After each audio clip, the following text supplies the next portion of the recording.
باپ کے سائے سے بڑی دنیا میں کوئی نعمت نہیں ہے۔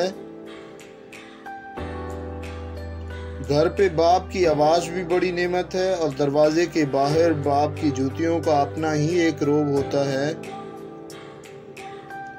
باپ ایک ایسی کتاب ہے جس پر بہت سے تجربات لکھے ہوتے ہیں جو زندگی گزارنے میں رہنمائی کرتے ہیں، اس لیے اسے اپنے سے کبھی دور مت رکھیں۔ زندگی اور حالات جب تھکا دیتے ہیں، اس لمحے ابو کی یہ بات ہمت اور حوصلہ بڑھا دیتی ہے کہ میرا بیٹا بہت بہادر ہے۔ بابا، آپ نے دیکھا، اب میں درد چھپانا سیکھ گیا، اب میں مسکرانا سیکھ گیا۔ اگر تم 70 سال تک خانہ کعبہ کا طواف کر کے اس کی نیکیاں اپنے ماں باپ کو ہدیہ کرتے رہو، تب بھی اس ایک آنسو کے قطرے کا بوجھ ہلکا نہیں کر سکتے جو تمہاری بدسلوکی کی وجہ سے تمہارے ماں باپ کی آنکھ سے گرے۔ باپ کے سامنے اونچا نہ بولنا، ورنہ اللہ تم کو نیچا کر دے گا۔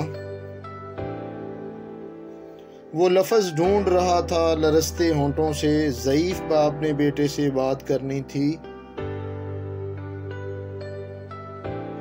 سیانے کہتے ہیں اگر بیٹیاں نہیں ہوتی تو باپ کے جنازے سناٹوں میں اٹھتے۔ باپ کی موجودگی سورج کی مانند ہے۔ سورج گرم تو ضرور ہوتا ہے، مگر سورج نہ ہو تو اندھیرا چھا جاتا ہے۔ اپنے ماں باپ سے اونچی آواز میں بات مت کیا کرو۔ جس دن وہ خاموش ہو گئے اس دن تم ان کی آواز سننے کو ترسو گے۔ اللہ سب کی اولاد پر ان کے ماں باپ کا سایہ سلامت رکھے، آمین۔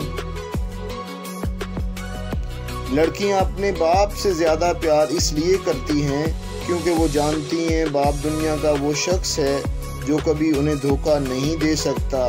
اللہ پاک سب کے سروں پر باپ کا سایہ سلامت رکھے۔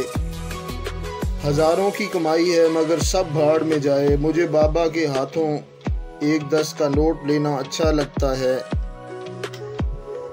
قدر کیجیے ان ہاتھوں کی جن ہاتھوں نے ہماری بنیادیں مضبوط کرتے کرتے اپنے ہاتھوں میں لاٹھیاں اور تسبیحاں پکڑ لی ہیں۔ قدر کیجیے اپنے والدین کی۔ کہہ رہی ہے مجھے یہ کل کی بہو، آپ میرے میاں کا کھاتے ہیں۔ جلا کے پھینک دو ان ڈگریوں کو جو تمہیں تمہارے والدین سے دور لے جائیں۔ باپ ایک ذمہ دار ڈرائیور ہوتا ہے جو گھر کی گاڑی کو اپنے خون پسینے سے چلاتا ہے۔ اپنے باپ کا حکم مانو تاکہ خوشحال ہو سکو۔ کبھی باپ کے آنسو تمہارے دکھ سے نہ گریں، ورنہ رب تم کو جنت سے گرا دے گا۔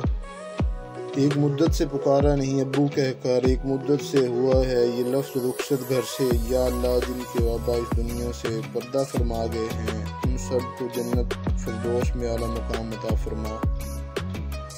کبھی وقت ملے تو اپنے والدین کے چہروں کی طرف دیکھنا، آپ کو پتہ چلے گا کہ آپ کا مستقبل بناتے بناتے وہ خود کتنا ٹوٹ گئے ہیں۔ زندگی کی کہانی کا سب سے مشکل کردار باپ ہے، اور یہ ذمہ داری کو باپ کے سوا کوئی نہیں نبھا سکتا۔ اگر ہو گود ماں کی تو فرشتے کچھ نہیں لکھتے، جو ممتا روٹ جائے تو کنارے پھر نہیں دکھتے۔ یتیمی ساتھ لاتی ہے زمانے بھر کے دکھ، سنا ہے باپ زندہ ہو تو کانٹے بھی نہیں چبھتے۔ سنا ہے باپ زندہ ہو تو کانٹے بھی نہیں چبھتے۔ اللہ تعالیٰ ہمیں اپنے والدین کی قدر کرنے کی توفیق عطا فرمائے، اور جن کے والدین اس دنیا سے چلے گئے ہیں اللہ تعالیٰ انہیں جنت میں جگہ عطا فرمائے۔ ماں سے بڑھ کر کوئی نام کیا ہوگا، اس نام کا ہم سے احترام کیا ہوگا، جس کے پاؤں کے نیچے جنت اس کے سر کا مقام کیا ہوگا۔ اللہ حافظ۔